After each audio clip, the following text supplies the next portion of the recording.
कक्षा 8 विषय संस्कृत पंचम पाठ है। पीयूष बिंदु श्लोका 8वीं क्लास का 5वां पाठ है। उसमें पीयूष बिंदु यानी अच्छे बिंदु, प्यारे बिंदु श्लोक, कुछ श्लोक दिए हुए हैं, उनके बारे में पढ़ेंगे। इससे पहले हम क्या देख लेते हैं, शब्दकोश शब्दार्थ। याति जाता है, अपूर्व अनोखा, व्ययतः खर्च करने से, क्षय नष्ट होना, कदाचन कभी, साहस साहस, पात्रता योग्यता, कौशल खजाना, संचिता एकत्रित करने से, विद्वत्व विद्वता, उद्यम परिश्रम, चेष्टा प्रयास। कुछ श्लोक दिए हुए हैं, उनके बारे में अभी पढ़ते हैं। विद्या ददाति विनयम, विनयात् ददाति पात्रतां, पात्रत्वात् धनम् आप्नोति, धनात् धनम तत् सुखम। यानी विद्या विनयम दाती, विद्या क्या देती है, विनम्रता। ज्ञान, विद्या यानी ज्ञान, ज्ञान क्या देता है, विनम्रता। विनयात् पात्रतां याति, और विनम्रता हमें क्या देती है, योग्यता। और पात्रत्वात् धनम् आप्नोति, योग्यता से हम धन को प्राप्त करते हैं। धनात् तत् धर्म तत् सुखम, और धन से धर्म और सुख दोनों प्राप्त होते हैं। तो ज्ञान है ना, विद्या हमारी पढ़ाई लिखाई, विद्या ज्ञान हमें क्या देती है, विनम्रता। ज्ञान हमें क्या देता है, विनम्रता। और विनम्रता से हमें क्या प्राप्त होती है, योग्यता। और योग्यता से हमें धन प्राप्त होता है। जब हम योग्य होंगे, कुछ करने के लायक होंगे, तो ही हमें धन प्राप्त होगा, पैसे प्राप्त होंगे। और अगर हमारे पास पैसे हैं, धन है, तो सुख और धर्म दोनों प्राप्त होंगे। जब हमारे पास कुछ है नहीं, तो हम कहाँ से धर्म करेंगे और कहाँ से सुख की प्राप्ति होगी। तो इस प्रकार ज्ञान से हमें बहुत सारी चीजें, सारे सुख और सारे धर्म प्राप्त होते हैं। आगे का श्लोक है, अपूर्व कोशम। ये श्लोक विद्या के बारे में है, ज्ञान के बारे में है।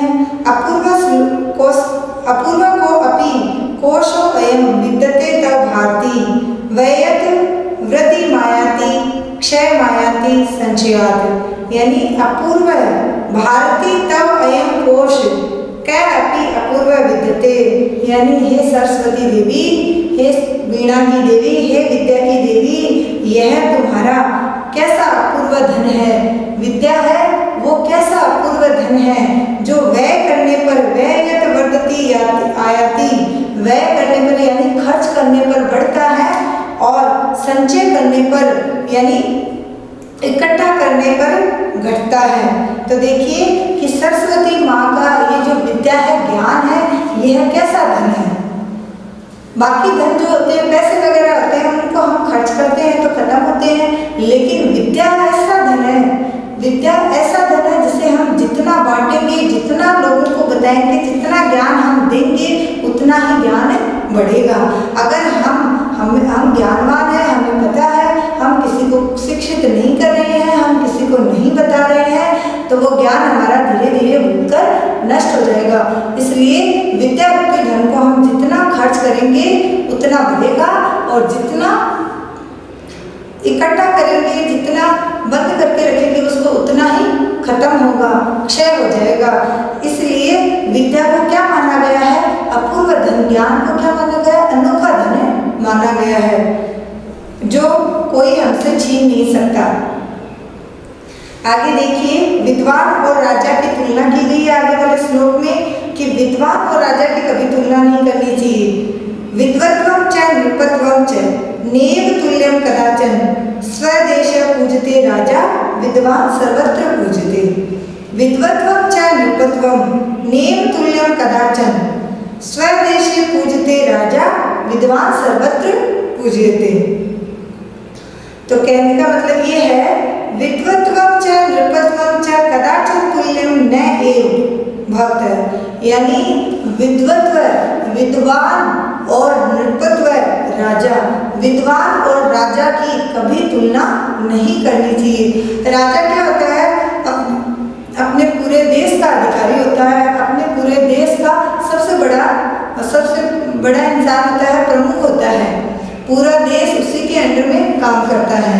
लेकिन जो विद्वान होता है, जो ज्ञानवान होता है, उसकी और राजा की कभी तुलना तुलना नहीं करनी चाहिए। राजा है लेकिन जरूरी थोड़ी है कि वो ज्ञानवान है, और ज्ञानी है तो जरूरी थोड़ी है कि वो राजा है।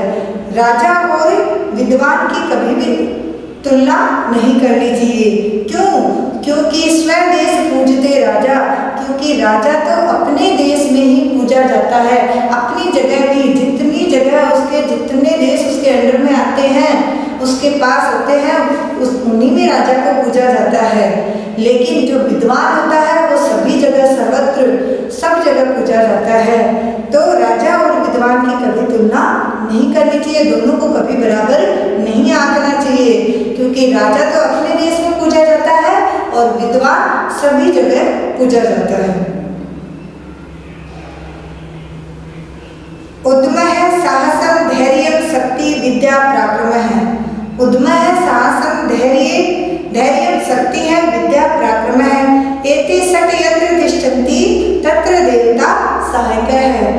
यानी उद्यम है, उद्यम यानी परिश्रम, मेहनत, साहसम साहस, धैर्य यानी धैर्य, शक्ति ताकत, विद्या ज्ञान, पराक्रम पराक्रम। ये जो 6 गुण होते हैं, मेहनत, साहस, धैर्य, शक्ति, विद्या और पराक्रम, जिस मनुष्य के पास ये 6 गुण होते हैं, जिस मानव के पास ये 6 गुण होते हैं, वहाँ पर ही देवता निवास करते हैं। जिस घर में जिस मनुष्य के पास ये 6 गुण निवास करते हैं वही देवता रहते हैं, उसी मनुष्य की देवता सहायता करते हैं। तो कौन कौन से 6 गुण? मेहनत, साहस, धैर्य, शक्ति, विद्या और पराक्रम, ये मानव में होना जरूरी है। ये 6 गुण होने चाहिए, तभी देवता हमारी सहायता करेंगे।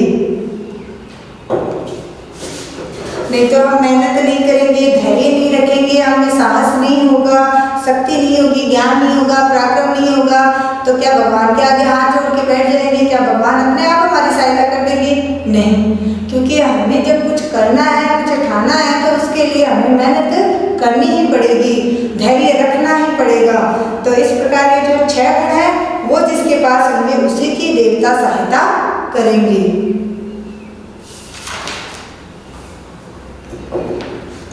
हाँ, आगे जो श्लोक है उसमें विद्यार्थी के 5 लक्षण, छात्र को कैसा होना चाहिए, छात्र में कौन कौन से 5 लक्षण होने चाहिए वो बताए गए हैं। काक चेष्टा बको ध्यानम स्वान निद्रास तथैव च, काक चेष्टा बको ध्यानम स्वान निद्रास तथैव च, अल्पहारी गृह त्यागी विद्यार्थिनो 5 लक्षणम।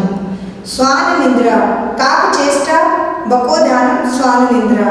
काक चेष्टा, कौवे की सी चेष्टा, कौवा जितनी चेष्टा रखता है उतनी विद्यार्थी में चेष्टा होनी चाहिए। जैसे कि हम कुछ रखे हमारा रख के गए वहीं इधर उधर हमारी थोड़ी सी भी नजरें हुई और कौवा कहीं से भी आके झपक के रोटी वगैरह हाथ से छीन के ले जाता है। ये बताया हुआ है, कवि ने इस श्लोक में बताया हुआ है कि कैसे विद्यार्थी को एक्टिव रहना चाहिए। तो काक चेष्टा, कौवे की सी चेष्टा, बक ध्यानम और बगुले का सा ध्यान, कौवे का सा प्रयास रहना चाहिए, कौवे की सी चेष्टा रहनी चाहिए।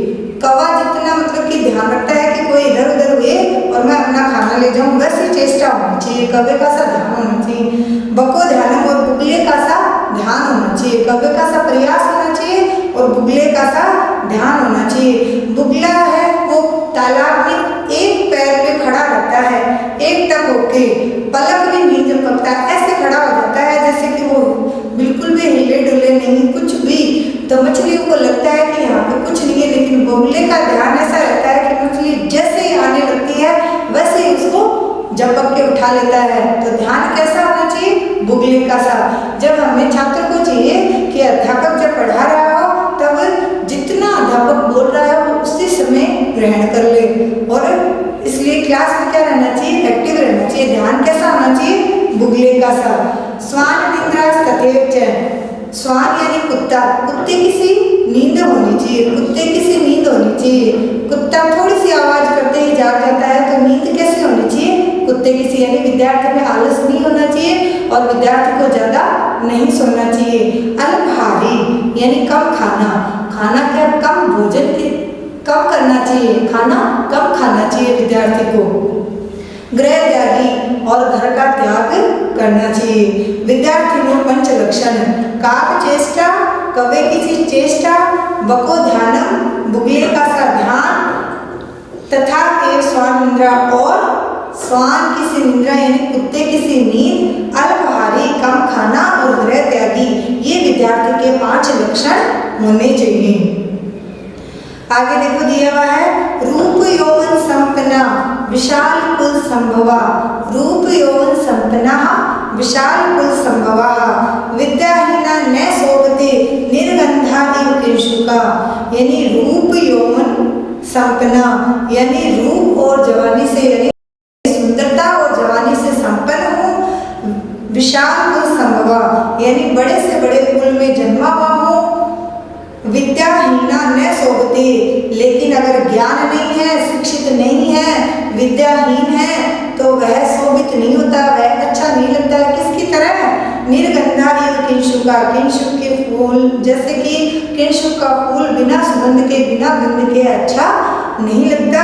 उसी प्रकार जैसे मनुष्य चाहे रूप और यौवन से संपन्न हो यानी सुंदर हो जवान हो और विशाल कुल संभवा यानी उसका जो कुल है उस बहुत बड़ा हो बड़े कुल में जन्मा हुआ हो लेकिन अगर वह शिक्षित नहीं है पढ़ा हुआ नहीं है ज्ञानवान नहीं है तो वह शोभित नहीं होता वह अच्छा नहीं लगता। किसकी तरह जैसे कि बिना सुगंध के किंशुक का फूल अच्छा नहीं लगता वैसे नहीं वह मनुष्य वैसे अच्छा नहीं लगता है। तो यहाँ पे मनुष्य की तुलना फूल से की गई है। बताया गया है कि अगर मनुष्य कितना भी सुंदर हो जवान हो लेकिन अगर ज्ञानवान नहीं है बड़े कुल में जन्मा हुआ हो लेकिन विद्या प्राप्त नहीं है ज्ञानवान नहीं है तो वह अच्छा नहीं लगता।